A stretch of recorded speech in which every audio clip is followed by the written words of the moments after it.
शहरी तक जागने वाला इंसान मेरे अंदर से मर चुका है, ऐसा ही कुछ लग रहा था मुझे भी। लेकिन आज तो शहरी में मैं इतने आराम से जागी हूँ कि मतलब मुझे लग रहा है मैंने गलत ही स्टेटमेंट दे दी थी अपने बारे में। इसका मतलब तो ये हुआ कि मैं मेच्योर नहीं हुई हूँ। एनीवेज, आज मैंने जो है वो पराठे बनाने की कोशिश की एक अच्छी बच्ची की तरह। तो मैंने यही सोचा था कि जैसे ही मेरी मम्मा उठेंगी वो देख के खुश हो जाएंगी कि किचन में आज सारे पराठे वगैरह बने। लेकिन हाँ, इतना आसान नहीं है ब्राउन मॉम्स को खुश करना। वही हुआ जो आप सबके साथ। जैसे ही मेरी मम्मा उठी, उन्होंने किचन को देख के एक लुक दिया। मैं समझी अब तारीफ आने वाली है, लेकिन उन्होंने कहा कि ये क्या किचन इतना ज्यादा फैलाया हुआ है। सैड लाइफ, लेकिन मुझे अब आदत हो जानी चाहिए। मेरे पराठा बनाने की स्पीड इतनी कोई स्लो है, ये तो मैंने 2x किया हुआ है तुम लोगों को दिखाने। मुझे लग रहा है थोड़ा थोड़ा करके वही दिन आने वाले हैं जो मैं शहरी में जागने लगी। जब रमजान आते हैं तो हमें अपने डेली रूटीन की आदत होती है, इसलिए हमें नींद आ जाती है। लेकिन जैसे जैसे दिन आगे बढ़ते जाते हैं हमें शहरी में जागने की आदत लग जाती है। लेकिन सोने का ना एक मसला भी होता है। अगर मैं शहरी से पहले सो जाऊं तो मेरी हालत कुछ ऐसी हो रही होती है, नींद आ रही होती है और खाया भी नहीं जा रहा होता। लेकिन शहरी में जागो तो बिल्कुल फ्रेश हालत हो रही होती है। कल मेरी बहन अचानक से इफ्तारी पर आ गई थी। अब क्योंकि संडे था तो हमारी हाउस हेल्प को आना नहीं था, तो काफी सारा काम जमा हो गया था। फिर मैंने थोड़ा सा काम किया। वो सो टायर्ड। मैंने पराठे बनाए सिर्फ इसलिए नहीं क्योंकि मैंने और भी काम किया। रमजान में आपको अपनी इबादतें भी देखनी होती हैं, फिर स्लीप साइकिल भी आपको सही करना होता है। और मैंने तो अब व्लॉगिंग भी शुरू कर दी है, तो मेरी बहुत हेक्टिक लाइफ हो गई है। इफ्तारी करके चाय निकालती हूँ, व्लॉग एडिट करती हूँ तुम लोगों के लिए, फिर पोस्ट करती हूँ। इसी में मुझे अच्छा खासा टाइम लग जाता है। फिर मैं खाना खा के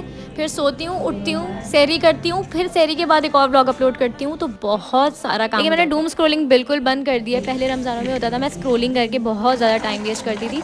अब सिर्फ मैं अपना ही कंटेंट बनाती हूँ, देखती किसी का भी नहीं। आज मैंने सोचा लेमन जूस बनाती हूँ क्योंकि इतनी सारी ऑयली चीजें आप खा रहे होते हो तो फिर आपने थोड़ा अपना गट का ख्याल भी रखना होता है। वैसे लेमन जूस मैं ऑलमोस्ट टेस्ट करने ही वाली थी, मुझे याद आया मेरा तो रोजा है। मेरे नेफ्यूज मुझे हर वक्त कुछ ना कुछ खाने का ऑफर कर रहे हैं और मैं हर ही दफा भूल जाती हूँ कि मेरा रोजा है। खैर अभी तक तो कुछ नहीं किया मैंने ऐसा।